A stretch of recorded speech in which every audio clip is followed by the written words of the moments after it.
નમસ્તે બાળકો, આજે આપણે ગુજરાતી વિષયમાં જોઈશું. ગુજરાતીમાં આજે આપણે દીર્ઘ ઉવાળી બારાક્ષરીનું વાંચન કરીશું અને પછી તે નોટબુકમાં લખવાનું છે.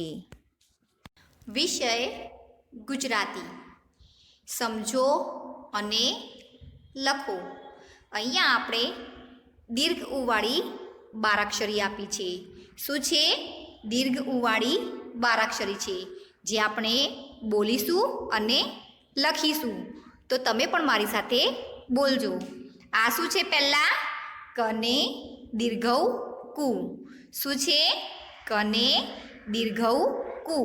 તો આપણે અહીંયા લખીશું બાજુમાં કને દીર્ઘઉ કુ, કને દીર્ઘઉ કુ, કને દીર્ઘઉ કુ. આ શું લખ્યું આપણે? કને દીર્ઘઉ કુ. ત્યાર પછી છે ખને દીર્ઘઉ ખુ. શું છે? ખને દીર્ઘઉ ખુ.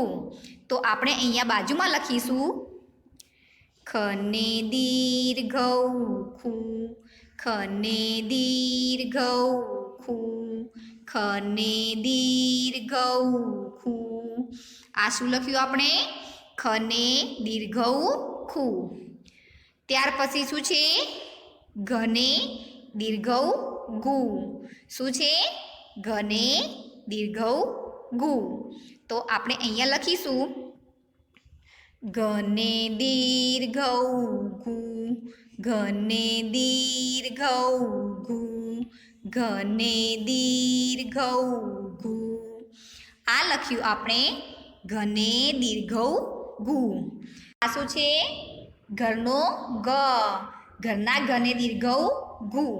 તો આપણે અહીંયા લખીશું ઘને દીર્ઘઉ ગુ, ઘને દીર્ઘઉ ગુ, ઘને દીર્ઘઉ ગુ.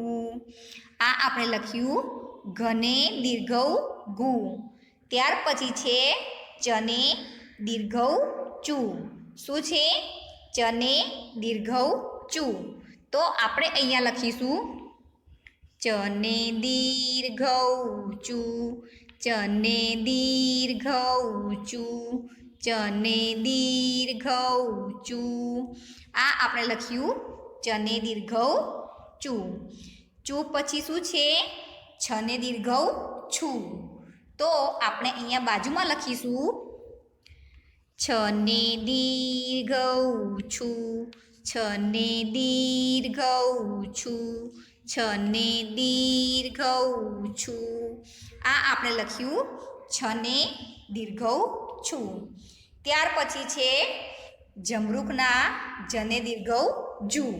તો આપણે અહીંયા લખીશું જને દીર્ઘઉ જુ, જને દીર્ઘઉ જુ, જને દીર્ઘઉ જુ. આ આપણે લખ્યું જને દીર્ઘઉ જુ.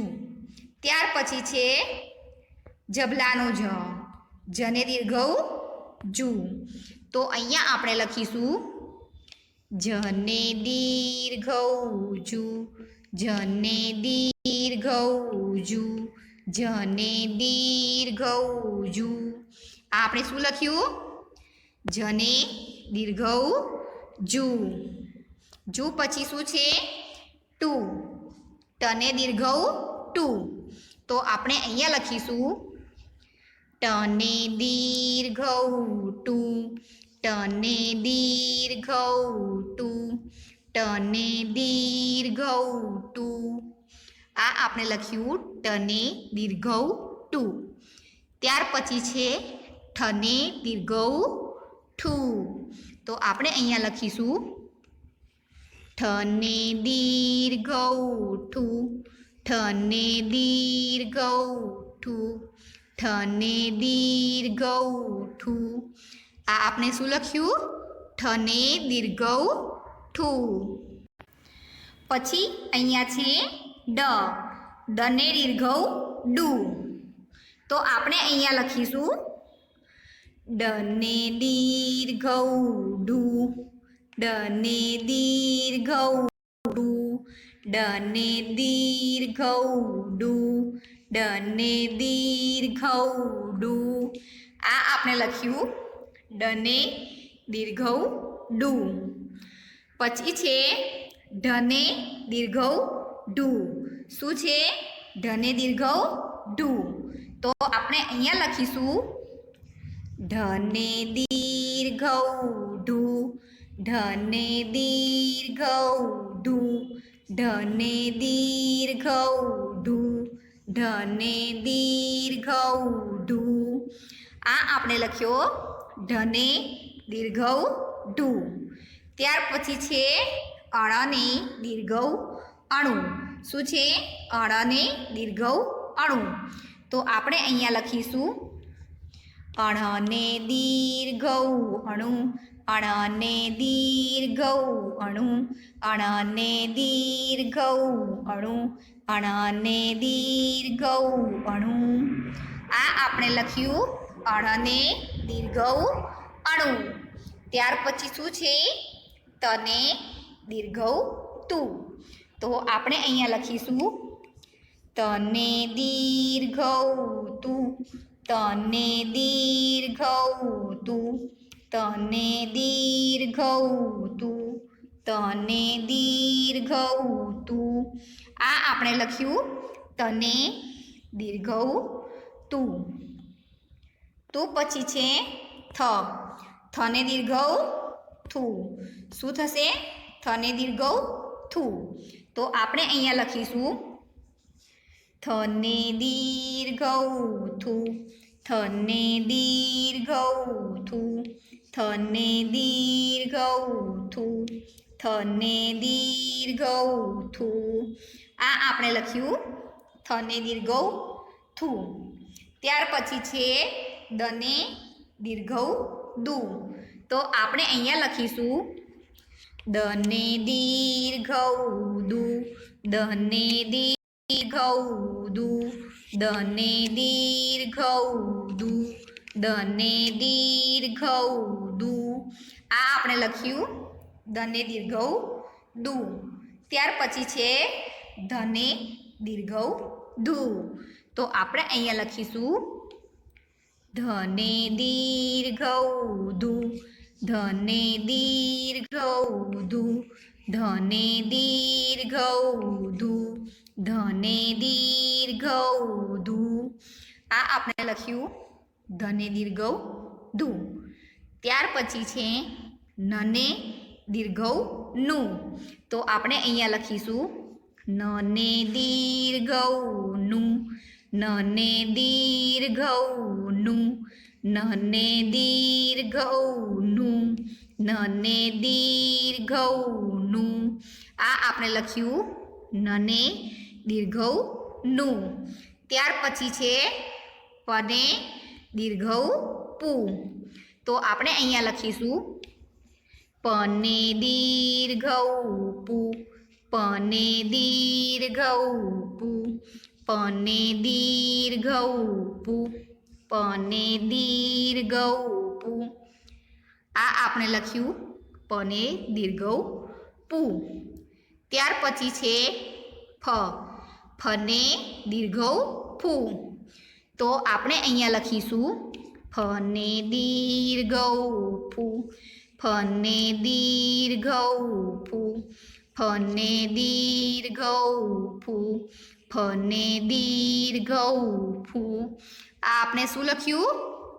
ફને દીર્ઘઉ ફુ. આ શું છે? બને દીર્ઘઉ બુ. તો આપણે અહીંયા લખીશું બને દીર્ઘઉ બુ, બને દીર્ઘઉ બુ, બને દીર્ઘઉ બુ. આ થઈ ગયું બને દીર્ઘઉ બુ. ત્યાર પછી છે ભને દીર્ઘઉ ભુ. તો આપણે અહીંયા લખીશું ભને દીર્ઘઉ ભુ, ભને દીર્ઘઉ ભુ, ભને દીર્ઘઉ ભુ. આ આપણે લખ્યું ભને દીર્ઘઉ ભુ. ત્યાર પછી શું છે? મને દીર્ઘઉ મુ. તો આપણે અહીંયા લખીશું મને દીર્ઘ મુ, મને દીર્ઘ મુ, મને દીર્ઘ મુ. આ આપણે લખ્યું મને દીર્ઘ મુ. ત્યાર પછી છે યને દીર્ઘ યુ. તો આપણે અહીંયા લખીશું યને દીર્ઘ યુ, યને દીર્ઘ યુ, યને દીર્ઘ યુ. યુ પછી રૂ, રને દીર્ઘ રૂ. અહીંયા લખીશું રને દીર્ઘ રૂ, રને દીર્ઘ રૂ, રને દીર્ઘ રૂ. આ આપણે લખ્યું રને દીર્ઘ રૂ. ત્યાર પછી છે લને દીર્ઘ લુ, લને દીર્ઘ લુ, લને દીર્ઘ લુ. આ થઈ ગયું લને દીર્ઘ લુ. ત્યાર પછી છે વને દીર્ઘ વુ. તો આપણે અહીંયા લખીશું વને દીર્ઘ વુ, વને દીર્ઘ વુ, વને દીર્ઘ વુ. પછી છે શ, શરણાઈના શને દીર્ઘ શું. તો આપણે અહીંયા લખીશું શને દીર્ઘ શું, શને દીર્ઘ શું, શને દીર્ઘ શું. શને દીર્ઘ શું પછી ષટકોણનો શ, ષટકોણના શને દીર્ઘ શું. અહીંયા આપણે લખીશું શને દીર્ઘ શું, શને દીર્ઘ શું, શને દીર્ઘ શું. આ આપણે લખ્યું શને દીર્ઘ શું. ત્યાર પછી છે સ, સસલાના સને દીર્ઘ શું. તો આપણે અહીંયા લખીશું સને દીર્ઘ શું, સને દીર્ઘ શું, સને દીર્ઘ શું. આ આપણે લખ્યો સને દીર્ઘ શું. પછી છે હ, હને દીર્ઘ હુ. તો આપણે અહીંયા લખીશું હને દીર્ઘ હુ, હને દીર્ઘ હુ, હને દીર્ઘ હુ.